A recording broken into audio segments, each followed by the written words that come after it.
नमस्कार, बुलेटिन लेकर मैं हूं आपके साथ संदीप निरंजन। सरकार तेलंगाना के महबूब नगर में उत्तर प्रदेश के मुख्यमंत्री योगी आदित्यनाथ ने चुनावी जनसभा को संबोधित किया है। इस दौरान उन्होंने बीजेपी प्रत्याशी के समर्थन में वोट की अपील की, साथ ही विपक्ष पर जमकर भी निशाना साधा। क्या कुछ कहा सीएम योगी ने, आपको सुनाते हैं।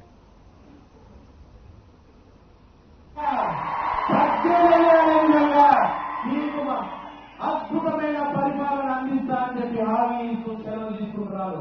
భారత్ మాతా కీ, భారత్ మాతా కీ। కమలం పువ్వు గుర్తుకే, కమలం పువ్వు గుర్తుకే। ఆమె విశ్వాసం విధంగా బీసీలకే ప్రాధాన్యత ఇస్తున్నటువంటి దాని నిదర్శనమే మన డాక్టర్ లక్ష్మణ్ గారు, మన ఎంపీ గారు, నేషనల్ ఓబీసీ ప్రెసిడెంట్ గారు వారికి అద్భుతమైనటువంటి స్థానంలో ఉన్నారు। వారు మన పార్టీలో ఉన్నారు। వారి యొక్క సందేశాన్ని సాధారణంగా వారిని ఆహ్వానిస్తున్నాం। భారత్ మాతా కీ, భారత్ మాతా కీ, జై శ్రీరామ్, జై శ్రీరామ్। పెద్దలు, గౌరవనీయులు उत्तर प्रदेश मुख्यमंत्री हमारा योगी आदित्यनाथ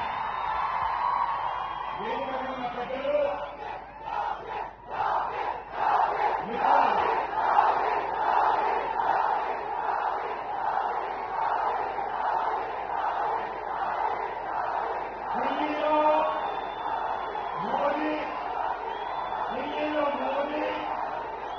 यूपीలో యోగి, ఢిల్లీలో మోదీ, యూపీలో యోగి। డబుల్ ఇంజన్ సర్కార్, డబుల్ ఇంపాక్ట్ ఏ విధంగా ఉంటుందో ఒక్కసారి యూపీ వచ్చి మీరు చూస్తే నేను యూపీ రాజ్యసభ సభ్యుడిగా చెప్తా ఉన్నాను। అభివృద్ధి, పేదల సంక్షేమము, దాదాపు 6 సంవత్సరాల్లో ఇల్లు లేని పేదలకు నరేంద్ర మోదీ గారి కళ, ప్రతి పేదవాడికి సొంతింటి కళ సాకారం చేయాలని, हर गरीब के सर पर चेक होना जो मोदी जी का सपना है, योगी जी ने 6 साल के अंदर 55 लाख 50 లక్షల మంది ఇల్లు లేని పేదలకు ఇల్లు కట్టించే చరిత్ర ఉత్తర ప్రదేశ్లోనే। మన మహానుభావుల కేసీఆర్ గారు double bedroom, double bedroom, double bedroom అని అత్త అల్లు వస్తే ఎక్కడ పడుకోవాలి, నేను బ్రహ్మాండమైన 2 పడగలు ఇస్తున్నాడు। దిక్కు లేని వల్ల మహబూబ్ నగర్ లో ఎంతమందికి డబుల్ బెడ్రూమ్ కట్టించారు। ఇవాళ తెలంగాణలో 2 లక్షల మంది కూడా ఇల్లు కట్టేయలేదు, దగా చేశాడు, మోసం చేశాడు కేసీఆర్ గారు। 50 లక్షల ఇల్లు ప్రతి పేదవాడికి నిశ్చిత రాషన్ పేరు మీద 23 కోట్లలో ఉత్తరప్రదేశ్ లో 15 కోట్ల మందికి ఇవాళ ఉచితంగా రేషన్ పంపిణీ చేస్తాను। నల్ సే జల్ బిజిలీ ఇవాళ ఉత్తరప్రదేశ్ అభివృద్ధి, యూపీ మోడల్ మహబూబ్ నగర్ లో రావాలి, పాలమూరులో రావాలంటే బీజేపీ రావాలి, పాలమూరులో మార్చకటం రావాలి అంటే ఉత్తరప్రదేశ్ ఆదర్శంగా తీసుకోండి। ఉత్తరప్రదేశ్ లో మాఫియా రాజ్యాన్ని ఏకంగా యోగి నిధులలో కూల్చివేసి, మాఫియా అంటే ఇవాళ బుల్డోజర్ కళలో కూడా ఏకంగా నిద్రలేని రాత్రి వేశారు। అటువంటి మాఫియా ఈ పాలకుడికి పారిపోవాలంటే ఉత్తరప్రదేశ్ నుంచి ప్రత్యేకమైన బుల్డోజర్ పాలనలో శ్రీరామ్ మీరు అవినీతికి సెలవుతాం। దయచేసి భవ్యమైనటువంటి రామ మందిరం 22 జనవరి నాడు రామ్లల్లా ఇవాళ రాబోతున్నారు। అయోధ్యలో భవ్యమైన రామ మందిరం మీరందరూ కూడా నేను ఆశిస్తున్నాను। జితేందర్ రెడ్డి గారి తరఫున మీరు మీ కొందరిని గెలిపించి ఎమ్మెల్యే పంపిస్తే ఇక్కడ పాలమూరు వాసులు ఎంతో మంది భవ్య కాశీ దర్శనం కోసము లేదా భవ్యమైనటువంటి అయోధ్యలో రాముడి దర్శనానికి వస్తామంటే వారందరూ కూడా ఉచితంగా దర్శనం లభించాలి। మీకు రాముడి దర్శనం కావాలి, కాశీ బాబా విష్ణు దర్శనం కావాలంటే మిథున్ రెడ్డి గెలిపించండి। మోదీ గ్యారెంటీ అంటే చెప్పిందే చేస్తారు, చేసింది మాత్రమే చెబుతారు. ఇవాళ మోదీ అంటే మోదీజీ है तो मुमकिन है. కాబట్టి కాంగ్రెస్ గ్యారెంటీ నమ్మకండి, కాంగ్రెస్ తో మోసపోకండి. కాంగ్రెస్ టీఎస్ 2 టీఏని ఒకటే అవినీతి కుటుంబ రాజకీయాలు అనేకంగా ఇవాళ అపీల్ పాలిటిక్స్ ఇది పోవాలంటే బీజేపీ కావాలి. కాబట్టి మిత్రులు చెప్పారు నేను బీసీలను గెలిపిస్తామని చెప్పారంట. నేను అంటున్నాను ద్వారా నువ్వు బీసీ కావచ్చు, నేను గెలిపిస్తే ఈ రాష్ట్రంలో బీసీ ముఖ్యమంత్రి కదా, ఒక్కసారి బీసీలను ఆలోచన చేయండి. సుమారు అవకాశం అందుకోకండి. మీటింగ్ చేసి గెలిపిస్తే బీసీ సీఎం చేసే పార్టీ భారతీయ జనతా పార్టీ కానీ కాంగ్రెస్ కలిస్తే నేను ముఖ్యమంత్రి ఉంటాను రేవంత్ రెడ్డి చెప్తారు. ఇవాళ ఏ రకంగా ఇవాళ మరి జానరెడ్డి అంటారు, ఉత్తమ్ కుమార్ రెడ్డి అంటారు, కేసీఆర్ అని అంటారు. మమ్మల్ని గెలిపిస్తే టీఆర్ఎస్ కేసీఆర్ 20 సంవత్సరాలు ముఖ్యమంత్రి అవుతారంట. కానీ వాళ్ళ బీజేపీ మా అభ్యర్థులను గెలిపిస్తే బీసీ ముఖ్యమంత్రి చేస్తాం. యూపీ మోడల్ డెవలప్మెంట్ ఇవాళ వెల్ఫేర్. అందుకనే ఇవాళ యూపీలో कोई भेदभाव नहीं, गरीब के योजना जब हम अमल करते हैं कोई भेदभाव नहीं. ఇవాళ తెలంగాణలో గులాబీ కండు వేసుకుంటేనే దళిత బంధు, గులాబీ కండు వేసుకుంటేనే పెన్షన్. కాబట్టి మీకు ఈ బిడ్డల భవిష్యత్తు ఆడుకున్నారు. కాబట్టి పెన్షన్ తో పాటు 50,000 కొలు వచ్చే బిడ్డల భవిష్యత్తు కోసం బీజేపీని గెలిపించి కమలంపు గుర్తు ఓటేసి గెలిపించాల్సిన కోర్టు ఎందరితో తెలుసుకున్నాను. భారత్ మాతాకి జై శ్రీరామ్. మన ఎంతో చూసినటువంటి హిందూ టైగర్, మన ఆశా జ్యోతి, హిందూ వాది ఖచ్చితంగా మన ముందున్నారు. కాబట్టి వారిని ఈ యొక్క గౌరవనీయులు పెద్దలు శ్రీ యోగి ఆదిత్యనాథ్ గారు, ఉత్తరప్రదేశ్ చీఫ్ మినిస్టర్ గారు, వారు మనకు సందేశం ఇచ్చారు.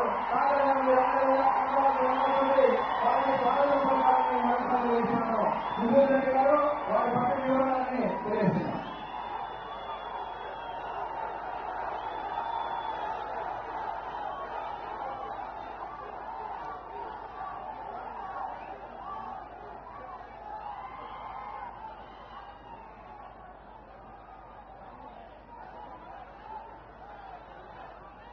भारत माता की, भारत माता की, भारत माता की, वंदे वंदे वंदे. जय श्री राम, जय श्री राम.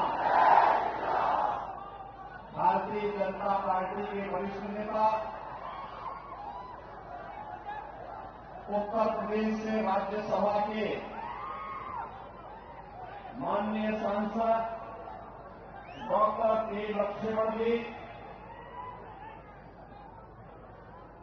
मेरे बहुत पुराने मित्र और संसद में हम दोनों लंबे समय तक एक साथ थे, श्री ए.पी. जितेंद्र रेड्डी जी,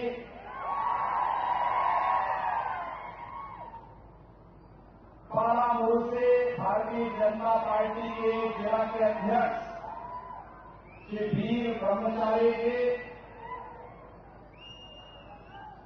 पालामुरु भारतीय जनता पार्टी के प्रत्याशी श्री ए.पी. मिथुन रेड्डी, देवरखड़ा से भारतीय जनता पार्टी के कैंडिडेट श्री प्रशांत रेड्डी, कोटालगढ़ से श्री बंटू रमेश, साधनगर से बंदे वपन्ना,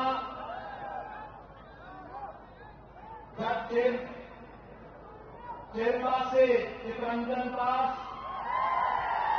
मक्तल से जालंधर रेड्डी, नारायणपेट से रतन पान रेड्डी और भारी संख्या में उपस्थित पालामुरु डिस्ट्रिक्ट के मेरे सभी उपस्थित भाइयों और बहनों, नमस्कारम तेलंगाना.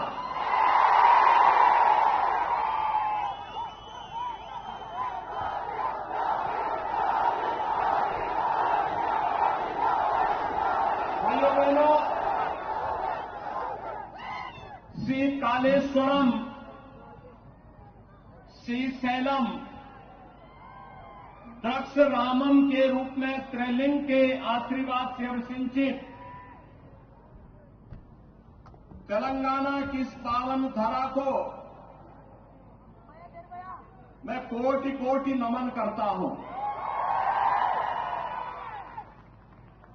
मुझे यहां आकर के अत्यंत आनंद की अनुभूति हुई, क्योंकि यहां पर मुझे संसद के दौरान जो हमारे पुराने मित्र थे जेपी जितेंद्र रेड्डी, उनके साथ लंबे समय तक हम लोगों ने संसद में काम किया और पार्लियामेंट में कार्य करते हुए वे इस क्षेत्र की समस्या को लेकर के दिल्ली में पार्लियामेंट में लगातार लड़ते थे, कार्य करते थे। तेलंगाना राज्य निर्माण के लिए उनके संघर्ष के लिए मैं उनका अभिनंदन करता हूं और इस अवसर पर आज मुझे उनसे मुलाकात हुई। भाइयों बहनों, मैं इस अवसर पर उनका भी और आप सबका भी हृदय से अभिनंदन करता हूं। भाइयों बहनों, जब मैं तेलंगाना राज्य की बात करता हूं तो महबूबनगर में सीएम योगी आदित्यनाथ पहुंचे हुए हैं और जनसभा की है। इस दौरान विरोधियों पर भी सीएम योगी ने जमकर निशाना साधा है, साथ ही सरकार की जो है कामयाबियों को गिनाया है। तो वहीं दूसरी तरफ विरोधियों पर जमकर बरसते योगी आदित्यनाथ दिखाई दिए हैं। तो चलिए अब आपको आगे ले चलते हैं। तेलंगाना के ही कल्वाकुर्ती में सीएम योगी चुनावी जनसभा को संबोधित करने पहुंचे, जहां वो बीजेपी के पक्ष में वोट की अपील करते दिखाई दिए। प्रकृति और परमात्मा की सीम कृपा है, यहां पर प्रचुर संसाधन है, लेकिन दूसरी ओर आज तेलंगाना राज्य के निवासी अपने अधिकार, अपनी पहचान के लिए तरस रहे हैं। यहां पर भ्रष्टाचार, परिवारवाद और तुष्टीकरण की नीति ने आज पूरे तेलंगाना को खोखला बना दिया है। भाइयों बहनों, भारतीय जनता पार्टी आपके पास आई है एक स्वर्णिम तेलंगाना राज्य के निर्माण के साथ साथ तेलंगाना राज्य के निवासियों के लिए एक स्वर्णिम भविष्य की रूपरेखा तैयार करने के लिए आज आपके पास आई है, आपका आह्वान करने के लिए। हम सब जानते हैं 2017 के पहले उत्तर प्रदेश में भी यही स्थिति थी। भाइयों बहनों, उत्तर प्रदेश में 2017 के पहले हर दूसरे तीसरे दिन एक दंगा होता था। उत्तर प्रदेश में माफिया राज था। वहां पे बालू माफिया, माइनिंग माफिया, गीता भाई बनाना, पशु माफिया, ऑर्गेनाइज क्राइम का माफिया, ये सभी माफिया हावी होकर के वहां की जनता के हकों पर डकैती डालते थे, उनका शोषण करते थे। नौजवानों को रोजगार नहीं मिलता था, अन्नदाता किसानों को शासन की योजना का लाभ नहीं मिल पाता था। लेकिन 2017 के बाद उत्तर प्रदेश में लगभग 6.5 वर्ष हो गए, एक भी दंगा नहीं हुआ। आज उत्तर प्रदेश में दंगा नहीं, कर्फ्यू नहीं, उत्तर प्रदेश सुख और शांति से रह रहा है। 6 वर्ष में 6 लाख नौजवानों को हमने सरकारी नौकरी दी। 1,61,00,000 नौजवानों के लिए उत्तर प्रदेश में रोजगार की व्यवस्था की। 55 लाख गरीबों को प्रधानमंत्री आवास योजना का लाभ दिया। तो भाइयों बहनों, 1,61,00,000 नौजवानों को रोजगार उपलब्ध करवाने के साथ ही प्रदेश में 3 करोड़ गरीबों के लिए शौचालय की व्यवस्था, 1,75,00,000 गरीबों के लिए हम लोगों ने उत्तर प्रदेश में इस दौरान उज्ज्वला योजना के कनेक्शन फ्री में उपलब्ध करवाने के कार्य भी किए। आज उत्तर प्रदेश में जाति, मत, मजहब के आधार पर कोई भेदभाव नहीं। प्रधानमंत्री मोदी जी ने तो पहले दिन कहा है कि देश के संसाधनों पर अधिकार देश के गरीब का है, किसान का है, नौजवान का है, और इसके लिए उन्होंने नारा दिया सबका साथ, सबका विकास। ये नया भारत है और नए भारत में भाइयों बहनों, ये नया भारत है। नए भारत में देश का सम्मान भी है तो देश की सुरक्षा भी है। आपने देखा होगा आज 26 नवंबर है। 26 नवंबर को बाबा साहब भीमराव अंबेडकर ने भारत का संविधान बना करके तैयार किया था। तो कलवा कुर्ती से आपको हम दिखा रहे थे सीएम योगी आदित्यनाथ पहुंचे हुए हैं और विशाल जनसभा को संबोधित कर रहे हैं। साथ ही आपको बता दें कि जिस तरह से जो है फायर ब्रांड नेता कहे जाते हैं और हर जगह जाकर ये चुनाव प्रचार भी करते हैं और इसका असर भी कहीं ना कहीं सीएम योगी आदित्यनाथ के भाषणों का असर लोगों पर दिखाई देता है। इसी कड़ी में अब बीजेपी ने अपने फायर ब्रांड नेता सीएम योगी आदित्यनाथ को चुनाव प्रचार के लिए बुलाया है और जनसभा को संबोधित किया है। क्या कुछ कहा हमने आपको सुनाया। और अब चलिए आपको सीधा लखनऊ लिए चलते हैं, जहां लखनऊ में स्थित लोक भवन सभागार में विशेष कार्यक्रम आयोजित किया गया।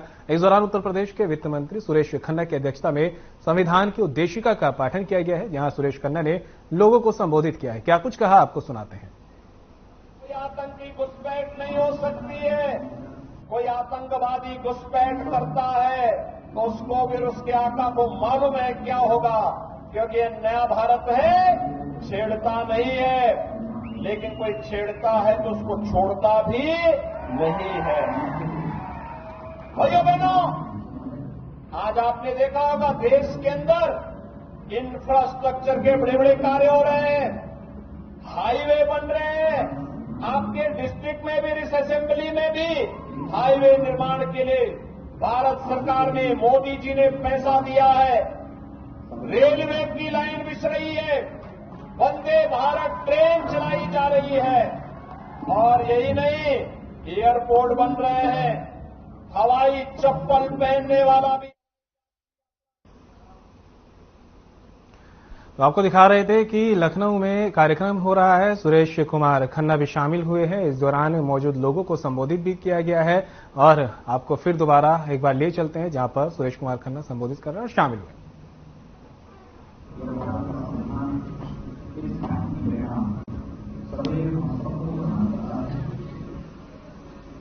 और हर विपरीत से विपरीत परिस्थितियों में भी भारत के संविधान ने इस देश में, चाहे वह जातियां, मत, समुदाय, भाषाएं, खान-पान की बहुलता होने के बावजूद एक भारत श्रेष्ठ भारत की परिकल्पना को साकार किया। यह भारत के संविधान की सबसे बड़ी विशेषता है। हम सब जानते हैं कि न्याय, स्वतंत्रता, समता और बंधुता यह भारत के संविधान की सबसे बड़ी विशेषता है। और ये मूल बातों को ध्यान में रख करके भारत के अंदर निरंतर कार्यक्रम आगे बढ़े हैं। हम सब आभारी हैं प्रधानमंत्री मोदी के, जिन्होंने देश की स्वाधीनता के बाद घटित महत्वपूर्ण घटनाओं को वर्तमान पीढ़ी के जीवन में उनकी स्मृति में बनाए रखने के लिए इस दिवस को भी एक महत्वपूर्ण दिवस के रूप में देश के सामने प्रस्तुत किया और गणतंत्र दिवस किसी न किसी रूप में हम सबके सामने रहा। हाँ, संविधान दिवस के अवसर पर हमें ये नहीं भूलना चाहिए कि आजादी हमें जिन सपनों को भारत को आजादी का उन सपनों को पूरा करने का सौभाग्य आज हम लोगों को मिलकर उन सपनों को पूरा करने कोई कसर नहीं छोड़नी चाहिए।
और बड़े सरकारीगण और संविधान दिवस भारत का संविधान हमारे देश में होगा और संविधान हमारा सबसे बड़ा विधान बहुत ही लड़ाइयों के बाद जब देश आजाद हुआ उस समय ये बात सोची गई कि कैसे इस देश को एक अच्छे कानूनी व्यवस्था के रूप में एक अच्छे नए रूप में कैसे इसको हम इस महाराज की गुलामी की जंजीर की जिससे हम आजाद हुए थे तो बड़ी स्वतंत्रता थी हमारे जीवन में बड़ी स्वतंत्रता थी कि हम आजाद हुए। जब भारत का संविधान अपने प्रयासों के बाद बनाया गया और उसके बाद जब इसको पढ़ा गया तो लोगों ने कहा कि भारत का संविधान सबसे कठिन संविधान है, सबसे महत्वपूर्ण नहीं। लेकिन पहला संविधान तो सुधर नहीं हमारे मौलिक अधिकारों के रूप में जो समर्पित अधिकार और सुधर करवा के जो लीगल राइट किया गया और ये उस समय के संविधान बनाने वालों की उस समय के संविधान को करने वालों को सुरक्षा नहीं हुई संपत्ति से मौलिक अधिकार को करना जहां एक तरफ मौलिक अधिकार हुए तो रूप स्वतंत्रता अधिकार मानने के लिए धर्म को जरूरी लेकिन वही हमारे ऊपर सबसे दिया जाता है और जो हमारे मौलिक कर्तव्य है वो हमें इस बात का आधार बनाते हैं कि हमारा संविधान और हमारा देश कितना महान है और कैसे हमें इसको